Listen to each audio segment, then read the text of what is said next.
Hi everyone, welcome back. What a glorious sight we have right behind me here, ladies and gentlemen. Welcome to Parliament Square. A very busy, beautiful day in Parliament Square. But today, my biggest challenge to date, I am tackling the most important medieval church in the country, quite possibly the most recognized church in the world. A site of Christian worship on this site for over 1,000 years.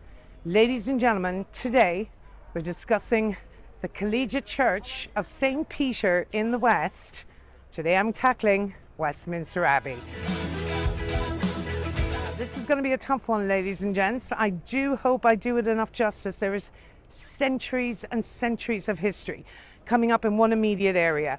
Every king and queen in British history, with the exception of only two, have all been crowned inside in Westminster Abbey, including Her Majesty Queen Elizabeth II in 1953. Of the 39 monarchs that have been crowned in here, 16 are buried inside here. But not only that, architects, poets, writers, authors, scientists, Newton, Purcell, Darwin, Dickens, Chaucer, Hardy, Pitt the Elder, Pitt the Younger, Browning, Tennyson, all buried inside the walls in Westminster Abbey. Join me for hopefully what's going to be a memorable tour. I've been waiting a long time to tackle this one. Oh my God, I hope I do it justice. So the history of the Abbey, ladies and gentlemen, is quite complex. So I'm going to try and break it down and simplify it for you. But nobody actually knows when it was originally built on this site. But what we do know is this area was known as Thorney Island. Surrounded by tributaries of the River Thames, it was an inhabitable, swampy place. Now, the first theory we have, or legend, suggests that King Cerbert founded the Abbey, King of the East Saxons, here in AD 604. Then later on, the Bishop of London, the Bishop Dunstan, he brought 12 Benedictine monks here from Glastonbury to found a monastery in 960. Now, those Benedictine monks formed the first abbey. 100 years later, King Edward the Confessor. Now, he was a pious man and he led a particularly holy life. He is said to have founded the church on this site, and that from then on, we are certain of its history. He was born in 1005 and he was driven from England by the Danes. Now, whilst he was in exile in Normandy, Edward vowed that if his kingdom was ever restored to him, he would make a pilgrimage to Rome. When he did reclaim the throne in 1042, there was so much unrest in the kingdom, he was advised not to make this pilgrimage. But the Pope absolved him of his vow, provided he erected a church and dedicated it to St. Peter of Rome. So that is exactly what he did. And this church, Edward's Abbey, was first consecrated on the 28th of December, 1065. But the king himself was too ill to attend, and he died a few days later, and he was buried before the high altar. Actually, his funeral is depicted in the stunning Bayeux tapestry. And in that tapestry, you can also see, get an idea of what the abbey would have looked like, the Abbey of St. Edward the Confessor. So after his death, St. Edward the Confessor's life of piety was rewarded. He was made a saint in 1161. And miracles were said to have occurred in his tomb as his reputation as a holy man grew. And King Henry III held St. Edward the Confessor in such high regard, he set about building a new shrine for him on the existing site in the form of a new glorious church, ladies and gents, in the Gothic style with slender pointed arches and larger window work. Larger windows, actually. The stunning windows we'll see inside, the stained glass windows. And we'll see these pointed arches and these flying buttresses when we head inside very shortly. So work started on that church in 1245, and it is very much the framework of the church you see today. So in 1376, the foundation stone was laid for a new nave. And over the next 140 years, with the help of Richard II, the nave was completed. By 1503, Henry III's Lady Chapel was pulled down, and a new Lady Chapel was begun by Henry VII. And that's where we're headed right now, to show you the outer side of Henry VII's Lady Chapel, named after Our Lady, of course. Now, just as we're passing here as well, though, you will see St. Margaret's Church, another part that you can visit when you come to London, and that one is actually free of charge. Winston Churchill married here, Samuel Pepys married here, and Sir Walter Raleigh is buried inside in this building, as is William Caxton, who brought the printing press to the UK. So this is the Henry VII Lady Chapel. This is a masterpiece inside, ladies and gents. So you'll see the different building and the construction as we head inside. There's Gothic, English Gothic, French Renaissance, and influences of all these different styles of architecture inside the building. So here's another part of the building right at the back. It's also known as the Collegiate Church of St. Peter in Westminster. And I need to explain that to you right now. When Henry VIII couldn't secure a divorce from the Pope, he disestablished the Catholic Church, and he made himself supreme head of the Church of England. And in 1540, he dissolved the monasteries and seized their assets.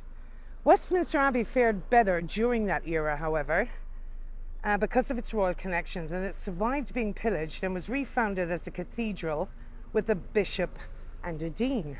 But again, this wasn't to last, because once his daughter, Queen Mary I, succeeded, she was a devout Catholic, and she reinstated the abbey, converted the abbey back into a monastery, and the monks were returned. However, again, this wouldn't last, because her sister Elizabeth I, she changed the rules yet again. When she ascended the throne just 5 years later, in 1558, she again reversed Mary's changes, and she refounded the abbey again, but this time as the Collegiate Church of St. Peter in Westminster, once more with a dean and chapter. The difference here, however, the dean was only answerable to the sovereign, answerable to nobody else but the sovereign, and this allegiance solely to the sovereign still exists to this day. In fact, it's known as a royal peculiar. There's only two known royal peculiars in the UK, and that is St. George's Chapel, which we covered on our Windsor tour, ladies and gents, and Westminster Abbey here. But just to give you a brief idea of some of the monarchs that are in here. Mary, Queen of Scots, Queen Elizabeth I, Queen Anne, Charles II, Henry III is buried in here, Edward I, Richard II, Henry V, Henry VII is here, Mary II, and William III. They were the joint monarchs. But just have a look here at this incredible, the towers. So, they were the next major milestone architecturally in the Abbey in 1745. Now, in 1995, a major restoration took place of the Abbey, of the exterior stonework of the Abbey, and was completed, and new statues were added to the west front, including 10 of 20th century martyrs. Also, the newest addition are the Diamond Jubilee Galleries on top of the Abbey, and we're going to be heading up there today, where you can now access the very roof up on top, and the view we're going to see is quite possibly my favorite view inside. So without further ado, that's a brief rundown of the history. We'll be speaking a little bit more about it. Let's head inside, ladies and gents. We enter the Abbey through the north transept, and in this section it contains several large statues of 18th and 19th century prime ministers, including Viscount Palmerston, Robert Peel, Benjamin Disraeli, and William Gladstone. This vibrant stained glass window by David Hockney celebrates the long reign of Queen Elizabeth II. This area is known as the Statesman's Isle, and everywhere we look, we are reminded of the inextricable link between church and state in Britain. The next section of the Abbey commemorates musicians. Known as the Musicians' Aisle, it commemorates some of Britain's most celebrated musicians, including John Blow, Orlando Gibbons, Edward Elgar, Adrian Cedric Bolt, Benjamin Britten, and William Walton. Coming up on the left-hand side, this stunning marble monument commemorates Lord Kingsale, who is buried here along his wife Anne, and seated beside him, William Wilberforce, a timeless campaigner for the abolition of slavery and a key campaigner for the anti-slave movement. Just as poets and scientists are gathered in the Abbey, so too are musicians. It's in this section Henry Purcell is buried, a gifted musician who was organist in the Abbey from 1679 to 1695. He wrote music for many state occasions, including the coronations of James II and William and Mary. Continuing on, it's hard not to be overwhelmed by the soaring height of the vaulting. At 102 feet, it is the highest in Britain. The Abbey's architecture is some of the finest architecture in the world. A World Heritage Site, the Abbey is one of the most outstanding collections of sculptures anywhere in Northern Europe. We are approaching the Tomb of the Unknown Warrior, but before we do, we are reminded that there is history at every corner. Two tombs we are approaching are that of John Hunter, a distinguished scientist and surgeon of his day, a teacher and collaborator with Edward Jenner, pioneer of smallpox vaccine, and beside him, Robert Stephenson, who some regarded as the greatest engineer of the 19th century.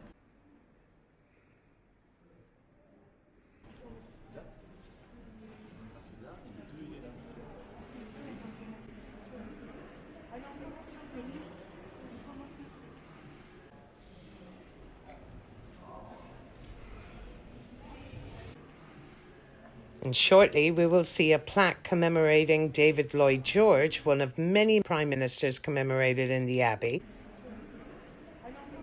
And don't forget to take in the stunning sight of the stained glass windows in the Abbey. The one we are looking at now was erected in memory of the Royal Army Medical Corps of all ranks who gave their lives in service for their country in the First and Second World Wars. Our next stop will be the Tomb of the Unknown Soldier. The most famous grave in the Abbey has come to symbolize the dead of not just the First World War, but of all wars. Every official visit by a foreign head of state starts with the laying of a wreath at the grave, and each year on Remembrance Sunday, it is the focus for the Abbey's Act of Remembrance.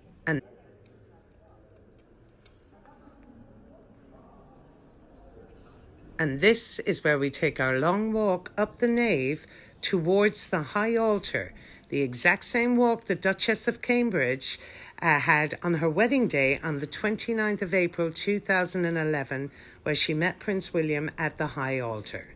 Finally completed in 1517, it's incredible to think that buried beneath my feet are Charles Darwin, David Livingstone, Clement Attlee, Sir Charles Barry, and Professor Stephen Hawking. The choir screen we are approaching, to the left is the monument to Sir Isaac Newton by J.M. Reisbach, and to the right is James Earl Stanhope. And from here we enter into the stunning choir. When the Abbey was a monastery, monks came to pray here 7 times a day. The seats are known as stalls and are not original, but they still serve the same purpose. The choir you see today was designed by Edward Bloor and date to 1848, replacing Henry Keane's 18th century stalls, which had replaced the medieval ones. The Abbey's clergy and choir worship here daily, and some of the stalls have plaques showing who sits at them on special occasions, including the Sovereign Stall, High Commission stalls from 4 dominions of Canada, Australia, New Zealand and South Africa. The Westminster Schoolboys Choir sings services here 8 times a week. We are now approaching the sacrarium and high altar, where the ceremony of coronation takes place before the high altar and is performed by the Archbishop of Canterbury. The first documented coronation was William the Conqueror on Christmas Day 1066. 32 kings and queens have been crowned here ever since, every monarch with the exception of Edward V and Edward VIII, neither of whom were ever crowned. The coronation chair is placed here in the centre of the high altar.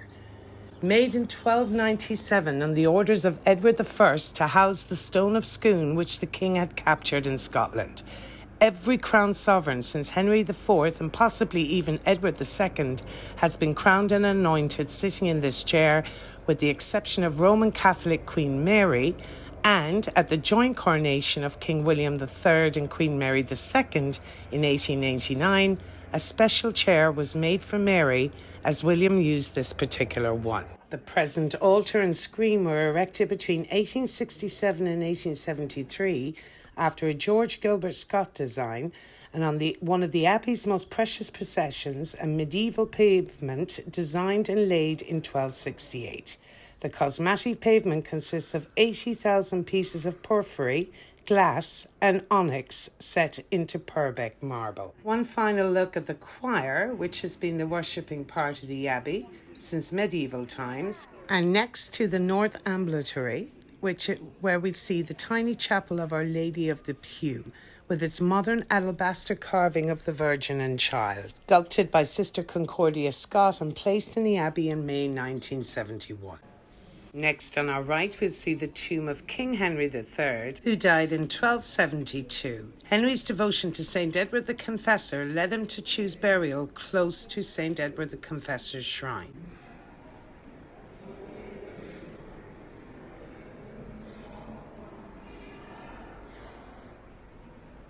Next is St. Paul's Chapel. Relics were kept here during the Middle Ages, including the cloth in which it was alleged St. Paul's head was wrapped after execution. The decorative ornate screen on the right and the vivid colours are a reminder of how the Abbey was coloured and gilded in medieval times.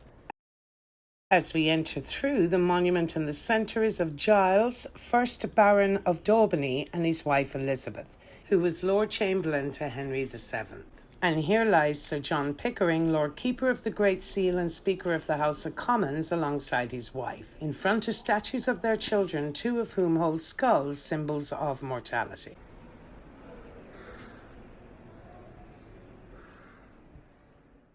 Next is Sir James Fullerton, buried alongside his wife, a courtier who lies on a black chest decorated with shields of arms.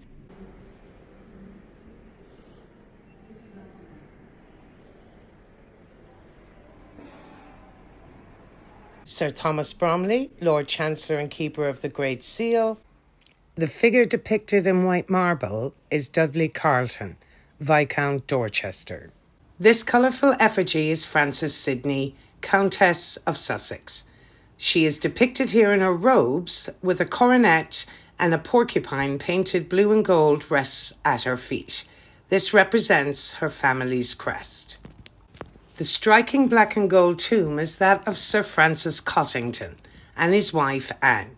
She predeceased Francis by 18 years, and although he died a royalist exile, his body was brought back to be reinterred with his wife in 1678.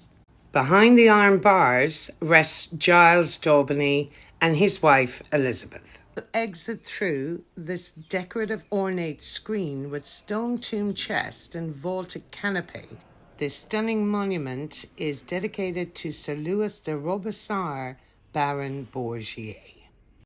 Our next stop is the shared tomb of Queen Elizabeth I and Mary I. Elizabeth died in 1603. She was buried here under the instruction of James I. Mary I, who ruled immediately before her, died in 1558. Although the half-sisters were divided in life by their religious beliefs, the Protestant Queen Elizabeth and the Catholic Mary I lay here together for eternity. The tomb of Elizabeth I with the grave of Mary I is a large marble monument by Maximilian Colt, assisted by John de Cretz in 1606. Also at the base of the tomb is an inscription that reads, "Near the tomb of Mary and Elizabeth, remember before God all those who divided at the Reformation by different convictions laid down their lives for Christ and conscience' sake." At the east end of the abbey is one of the most magnificent architectural achievements of the Tudor age, the Chapel of Henry VII, the Lady Chapel, dedicated to the Blessed Virgin. Here we get a spectacular view of the superb fan vaulting constructed between 1503 and 1509. Here we also see the choir stalls of the chapel, and above them the heraldic banners of the Knights of the Order of the Bath, a knighthood whose title derives from the ritual washing and vigil of prayer that medieval knights undertook before their investiture. The altar you see here was given to the abbey in 1935 based on the Renaissance design of the original, which was destroyed in 1644. Behind this is the tomb of Henry VII and Elizabeth of York, from where the chapel gets its name. Henry left specific details in his will for the construction of this tomb at a cost of £1,500.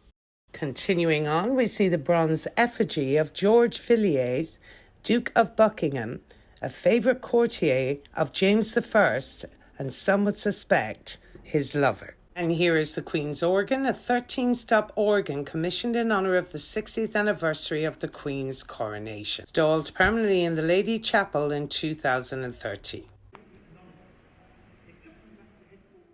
And this, ladies and gents, is the Royal Air Force Memorial Chapel, dedicated in 1947. Oliver Cromwell, who was responsible for executing King Charles I of England in 1649, was temporarily buried here, but his remains were removed during the restoration of the monarchy in 1660. This remarkable stained glass window is a memorial to those who died in the Battle of Britain in 1940.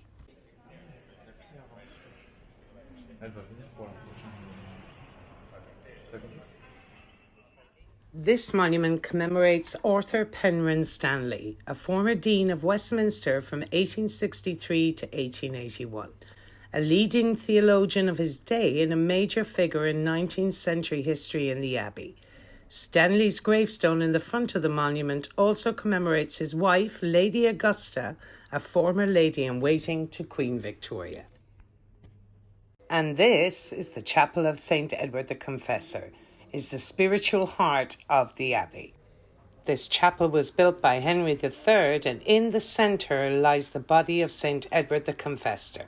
Surrounding him are 5 kings and 4 queens. Those are Henry III, Edward I and his Queen Eleanor of Castile, Edward III and his consort Philippa of Hainault, their grandson Richard II with his Queen Anne of Bohemia, and King Henry V.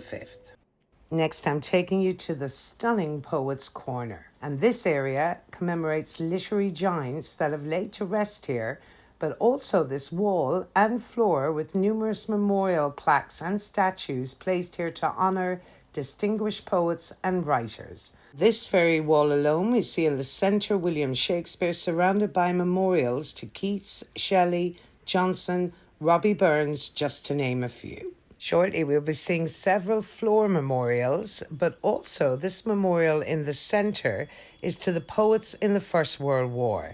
16 names, of which were famous poets, but possibly the most famous on there is Wilfred Owen, the most famous poet of the First World War. It's not only poets commemorated here, famous writers commemorated here also include Sir Walter Scott, Charlotte, Emily and Anne Bronte, Jane Austen, Henry James, Sir John Betjeman and Alfred Lord Tennyson.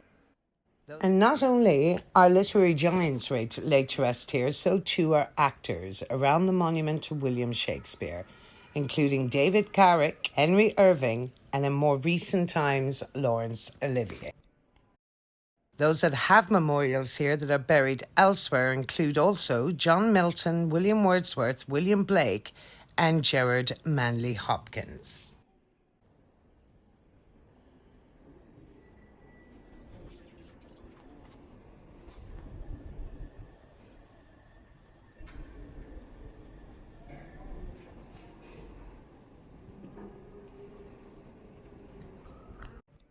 And now we move on to the newly constructed Jubilee Galleries. They are the largest structure to be added to the Abbey since the West Towers were completed nearly 250 years ago. Located in the East Triforium, it houses 300 of the Abbey's treasures and are newly open to the public. These are arranged under 4 themes: how the Abbey was founded, how the buildings on the site have developed, the Abbey's worship and daily life, and the close connection between the Abbey and the monarchy, and the Abbey's role in memorialising famous men and women. But without a doubt, the spectacular highlight for me of the newly opened Jubilee Galleries is this impressive view of the entire length of the Abbey. The stunning view is afforded to you for an extra price of £5 to enter into the newly opened Jubilee Galleries. And onto a stunning portrait of Her Majesty the Queen, the only official portrait painted for the Queen's Diamond Jubilee celebration. This work was created by Australian artist Ralph Hymans. Although Hymans sat with the Queen during the creation of the painting, the event depicted is an imaged one. In it, Her Majesty is seen standing and reflecting on the exact spot where, 60 years previously, she was crowned. And here we'll have the replica of the coronation chair made by Queen Mary II for her joint coronation with her husband William III in 1899. One final look here.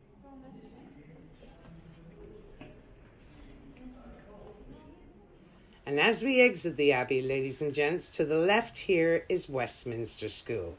This is where the choristers of the Queen attend school, and one of the most prestigious public schools in the country. Other treasures of the Abbey, ladies and gents, include Chapter House, the Pyx Chamber, and the stunning nave and cloisters. I hope you've enjoyed this visit today, ladies and gents. This is Sinead signing out here with Free Tours by Foot London. Thanks for joining me.